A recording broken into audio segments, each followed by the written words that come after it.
disangka, ngaku panik Yosua tewas. Ferdy Sambo telepon dua jenderal ini.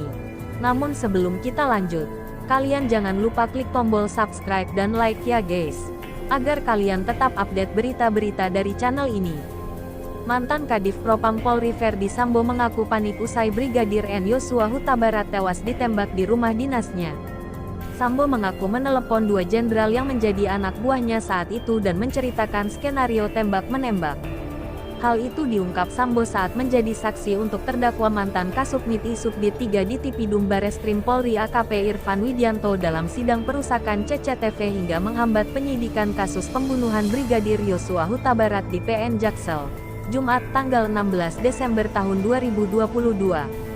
Mulanya, Sambo mengaku panik saat Brigadir Yosua Huta Barat ditembak oleh Barada Richard Eliezer Pudihang Lumiu.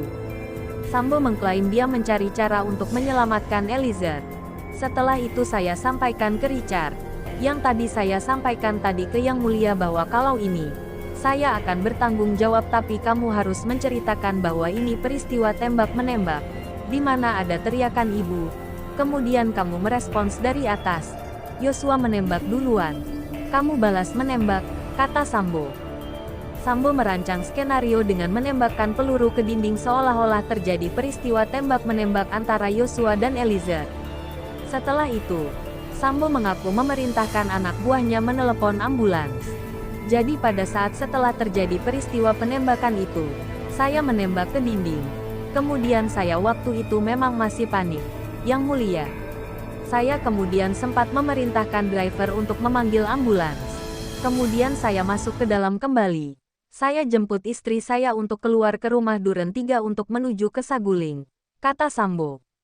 Sambo kemudian mengaku menghubungi Brigjen Beni Ali yang saat itu menjabat sebagai Karo Provos Propam Polri.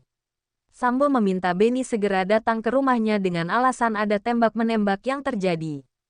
Dari cerita cepat yang saya bangun itu, setelah istri saya berangkat ke Saguling, saya kemudian menelepon Karo Provos Yang Mulia. Karena cerita yang tidak benar itu kan saya sudah buat ini tembak-menembak antar anggota. Saya hubungilah Karo Provos. Bang tolong rumah saya ada peristiwa tembak-menembak, kata Sambo. Baca juga, sosok kombes anak buah Sambo yang bikin Perai Adi Makayasa ketakutan. Setelah itu, Ferdy Sambo menghubungi Hendra Kurniawan yang saat itu menjabat Karo Paminal Propam Polri dengan pangkat Brigjen. Dia juga meminta Hendra datang ke rumahnya karena ada peristiwa tembak-menembak. Setelah itu, karena ini juga menyangkut anggota Polri, saya menghubungi Karo Paminal. Tolong kamu ke Duren 3. Ini ada ajudan tembak-menembak, ucap Sambo. Sambo juga mengaku menghubungi Kasubdit 3 di Tipidum Bareskrim Polri yang saat itu dijabat AKBP Ari Cahya Acai. Sambo mengatakan dia awalnya menelepon atasan Acai, Kombes John, untuk datang ke rumahnya. Namun John berada di Medan sehingga Acai yang datang ke TKP. Selanjutnya saya juga sempat menghubungi Kasubdit 3 di Tipidum Bareskrim Polri, kata Sambo. Saudara Ari Cahya Nugraha Acai, tanya Hakim. Acai, saya juga sempat menghubungi atasannya Kasubdit 3, Kombes John.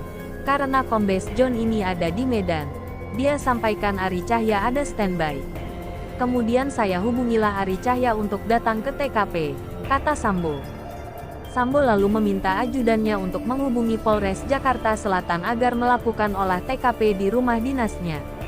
Sambo mengatakan ajudannya memanggil AKBP Ridwan Soplanit yang saat itu menjabat sebagai Kasat Reskrim Polres Jaksel.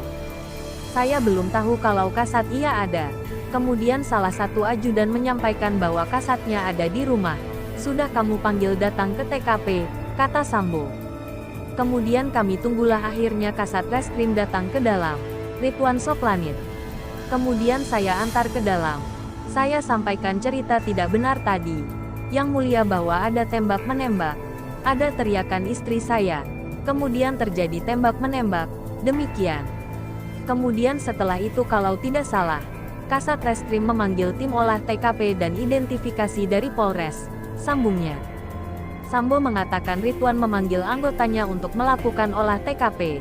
Tim dari Polres Jaksel dan tim dari Biro Provos datang melakukan olah TKP. Sebelum ambulans itu terakhir, setelah tim olah TKP datang, Dari Provos juga datang. Ada Kombes Susanto dan ada anggotanya. Kemudian tim olah TKP masuklah ke TKP untuk melakukan olah TKP, kata Sambo. Dalam perkara ini, AKP Irfan Widianto didakwa merusak CCTV yang membuat terhalanginya penyidikan kasus pembunuhan Yosua Huta Barat. Perbuatan itu dilakukan mantan Kasubnid I-Subdit 3 di Tipidum Bareskrim Polri bersama 6 orang lainnya. Terdakwa dengan sengaja dan tanpa hak atau melawan hukum melakukan tindakan apapun yang berakibat terganggunya sistem elektronik dan atau mengakibatkan sistem elektronik menjadi tidak bekerja sebagaimana mestinya, ujar jaksa saat membacakan surat dakwaan di Pengadilan Negeri Jakarta Selatan PN Jaksel, Rabu, 19/10. 6 terdakwa lain yang dimaksud adalah Ferdi Sambo, Kompol Baikuni Wibowo, AKBP Arif Rahman Arifin, Kompol Cak Putranto, Hendra Kurnia, dan Agus Nurpatria. Mereka didakwa dengan berkas terpisah. Irfan didakwa dengan pasal 49 junto pasal 33 dan pasal 48 junto pasal 32 ayat 1 Undang-Undang Nomor 19 Tahun 2016 tentang perubahan atas Undang-Undang Nomor 11 Tahun 2008 tentang Informasi dan Transaksi Elektronik UU ITE, junto pasal 55 ayat 1 pertama KUHP dan pasal 233 KUHP dan pasal 221 ayat 1 kedua junto pasal 55 ayat 1 pertama KUHP.